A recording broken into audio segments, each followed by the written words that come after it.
ওরা একটু চুলকাচ্ছে, কিন্তু ভারত যখন হিট করবে বুঝতে পারবে। ভারত কোনো মশা মাছিকে হিট করে না। ভারতের কাছে এত উন্নত প্রযুক্তির ড্রোন আছে যেটা কলকাতা থেকে ওখানে ওড়ালে ভালো করে উত্তর দেওয়া যায়। বাংলাদেশকে হুঙ্কার দিচ্ছে বাংলারই এক নেতা। তিনি পরিষ্কার বলছেন যে ভারত এখনো শুরু করেনি, তাতেই বাংলাদেশ এখন চুলকাচ্ছে।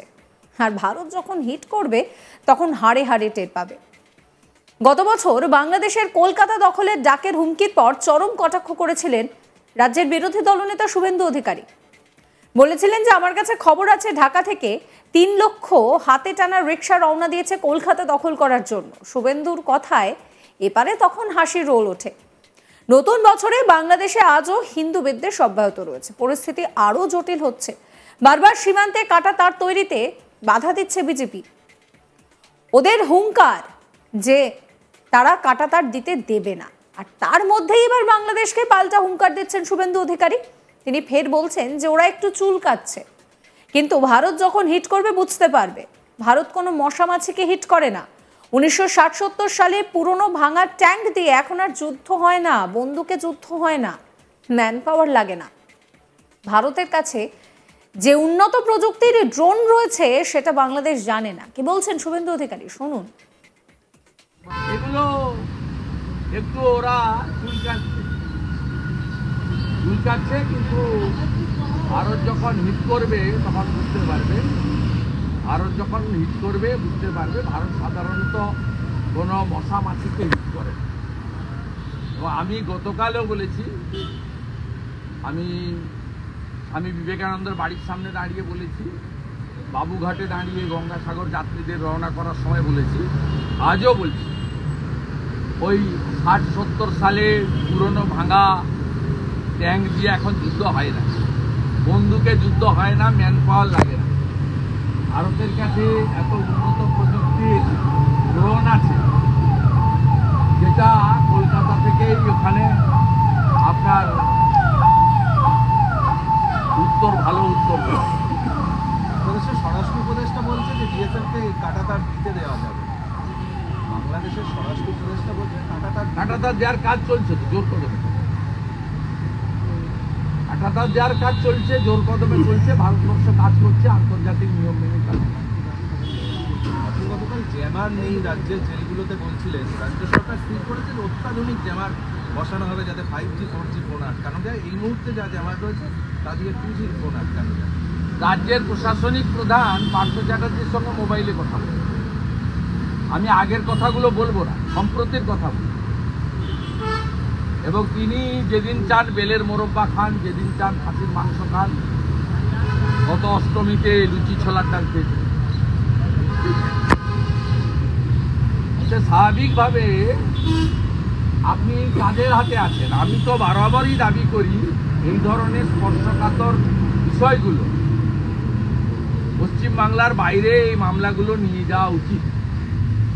তারা তদন্তকারী সংস্থা চার্জশিট দিয়েছেন, কনভিকশন করাতে চান, তাদেরকে আমি অনুরোধ করব এই মামলাগুলো সুপ্রিম কোর্টে গিয়ে বলে পশ্চিমবঙ্গের বাইরে নিয়ে যান।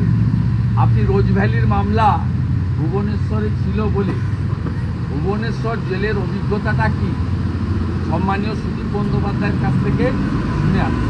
এগুলো একদিকে শুভেন্দু অধিকারী যেরকম বাংলাদেশ প্রসঙ্গকে কেন্দ্র করে রীতিমতন বাংলাদেশকে হুঙ্কার দিচ্ছেন, তিনি পার্থ চট্টোপাধ্যায়কে কটাক্ষ করছেন। সর্বোপরি রাজ্যের শাসক দল তৃণমূল কংগ্রেস এবং তৃণমূল সুপ্রিমোকেও কটাক্ষ করছেন।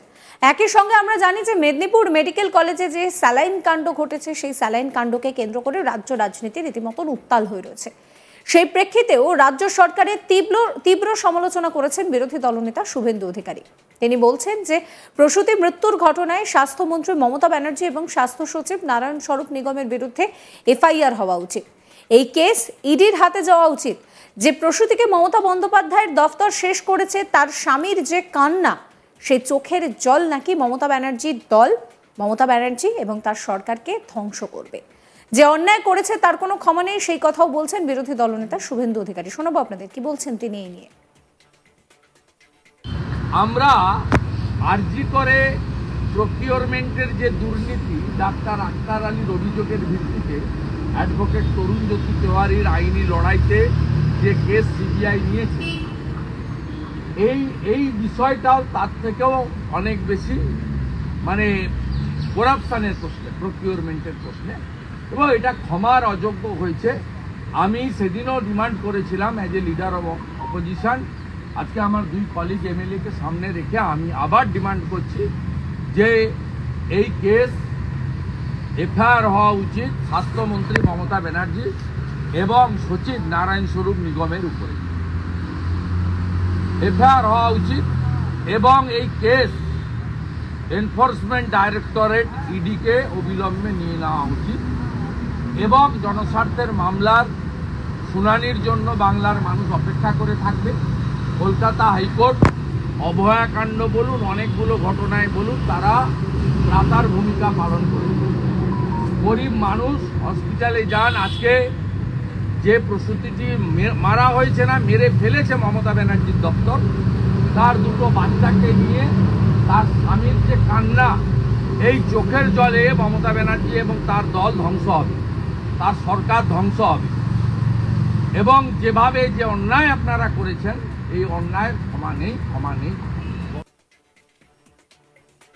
অর্থাৎ একসঙ্গে তিনি কিন্তু বাংলাদেশকে কটাক্ষ করছেন, তিনি রাজ্যের শাসক দল তৃণমূল কংগ্রেসকে কটাক্ষ করছেন, এবং এক প্রকার তিনি পরিষ্কার বাংলাদেশকে চ্যালেঞ্জ করছেন।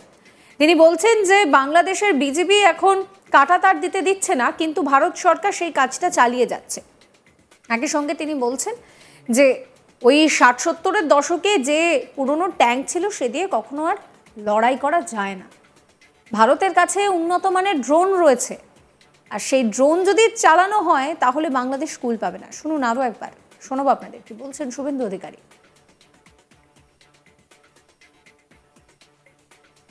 এগুলো একটু ওরা চুলকাচ্ছে, কিন্তু ভারত যখন হিট করবে তখন বুঝতে পারবে, ভারত যখন হিট করবে বুঝতে পারবে ভারত সাধারণত কোনো মশা মাছিকে হিট করে। এবং আমি গতকালও বলেছি, আমি স্বামী বিবেকানন্দের বাড়ির সামনে দাঁড়িয়ে বলেছি, বাবুঘাটে দাঁড়িয়ে গঙ্গাসাগর যাত্রীদের রওনা করার সময় বলেছি, আজও বলছি, ওই 60-70 সালে পুরনো ভাঙা ট্যাঙ্ক দিয়ে এখন যুদ্ধ হয় না, বন্দুকে যুদ্ধ হয় না, ম্যান পাওয়ার লাগে না। ভারতের কাছে এত উন্নত প্রযুক্তির ড্রোন আছে, যেটা কলকাতা থেকেই ওখানে আপনার উত্তর ভালো উত্তর স্বরাষ্ট্র উপদেষ্টা বলছে যে বিএসএফকে কাঁটাতার। সাবস্ক্রাইব করবেন আজ তাক বাংলার ইউটিউব চ্যানেলকে, ফলো করতে ভুলবেন না হোয়াটসঅ্যাপ চ্যানেলও। আপনাদের নজর থাকুক আজ তাক বাংলা লাইভ স্ট্রিমিংয়ের দিকেও।